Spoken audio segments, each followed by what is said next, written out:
Welcome to the 130th edition of Make Pro Wrestling Majestic Again. I am Tigerhite, and obviously you can see that Peanut Gallery is not here. He had an emergency prior obligation, so he will not be joining us. But I have his subject. We're all good to go.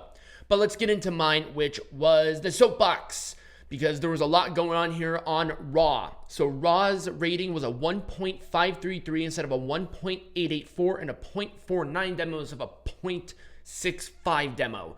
That is a significant drop. I'm not sure if there was like a big something or another happening, but that is quite significant as it relates to a drop.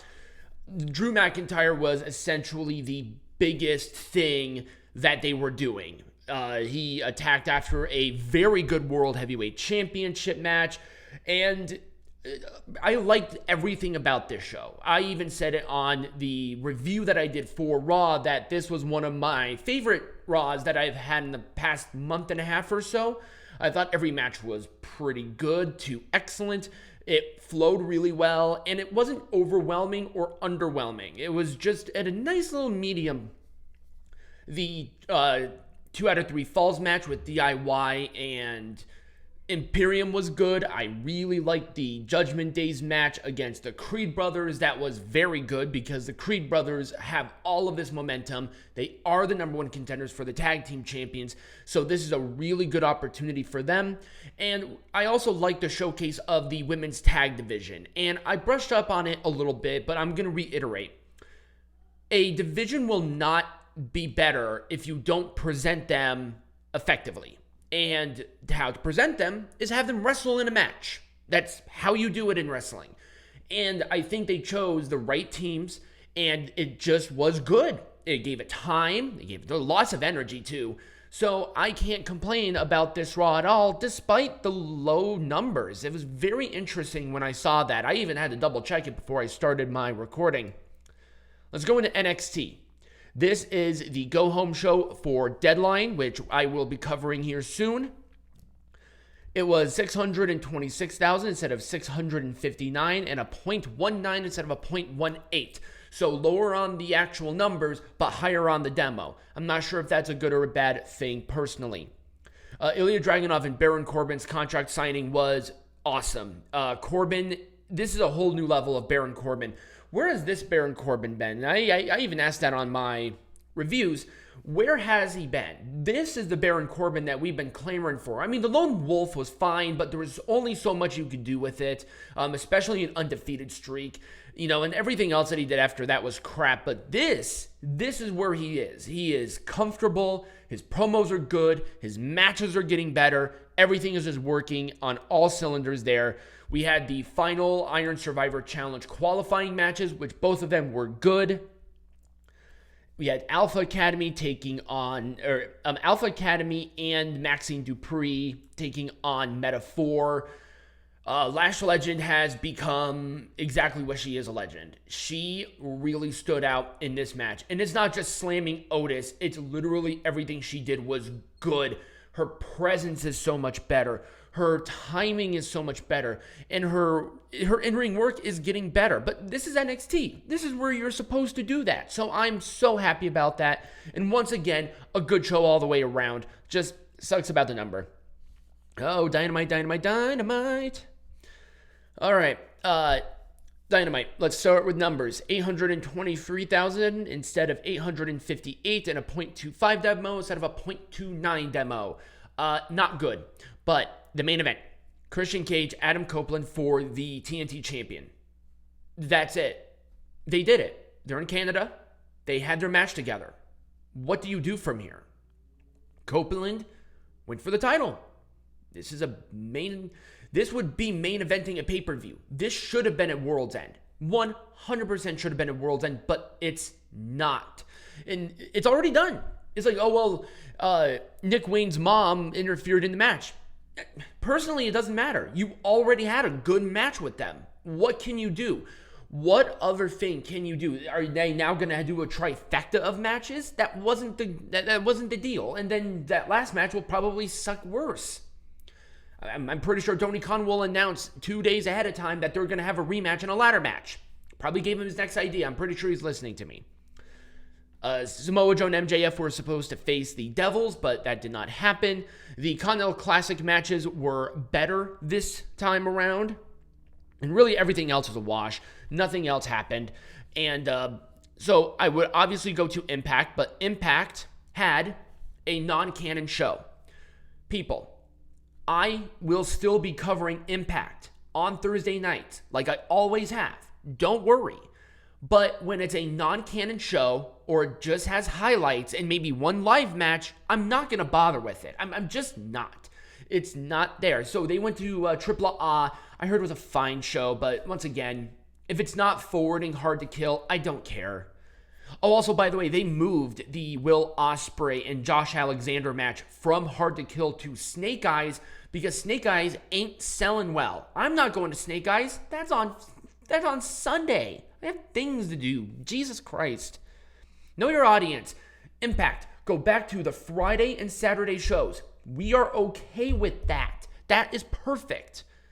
These Sunday shows are just not working. Think for 2 seconds. Also keep in mind, they're at the Palms. They're in Las Vegas. People have to get up early to get to the airport. So why are you doing that? Smackdown. Obviously no demo for this week. 789.24. That is not good, but that was from last week.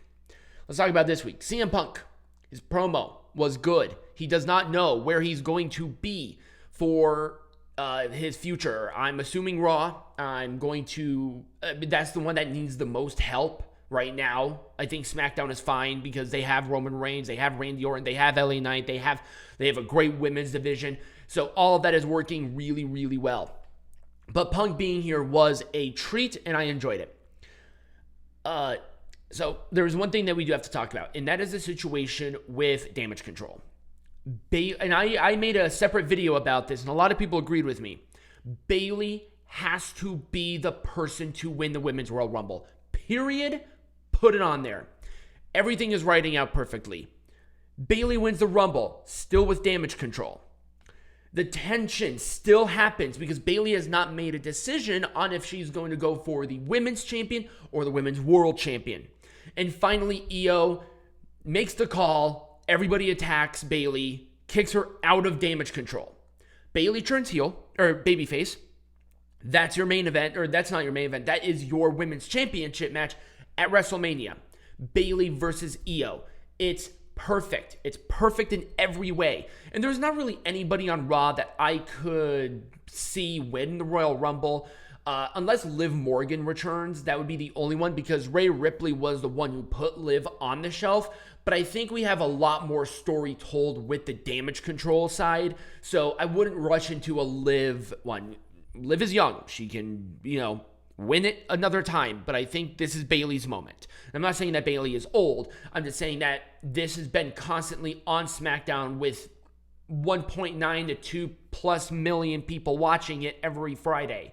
So that has to be the match for Mania, personally. Charlotte and Asuka's match was good. I liked it. It wasn't good. I thought it was fine.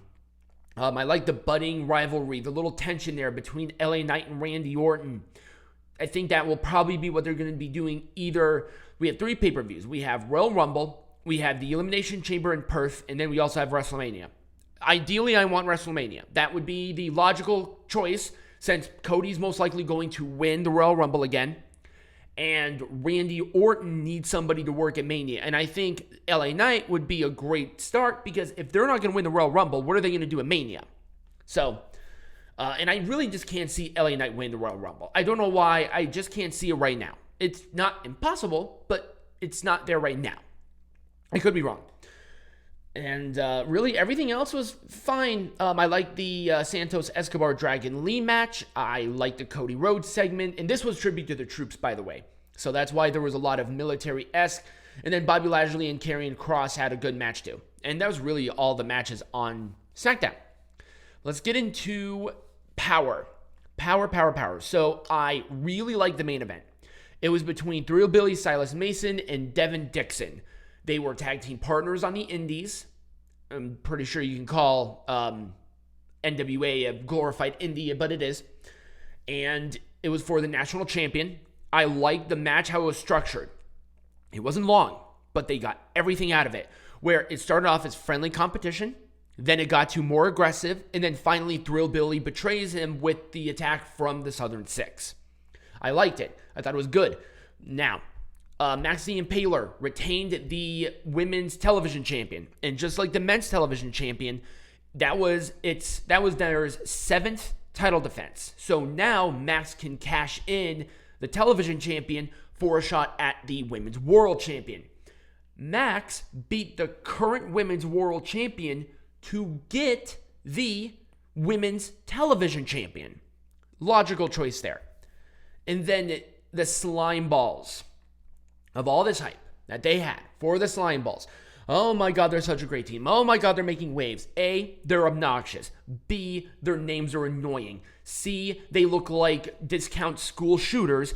And 4, they're not good. And they lost. So they're losers. Let's just get losers right out of the gate.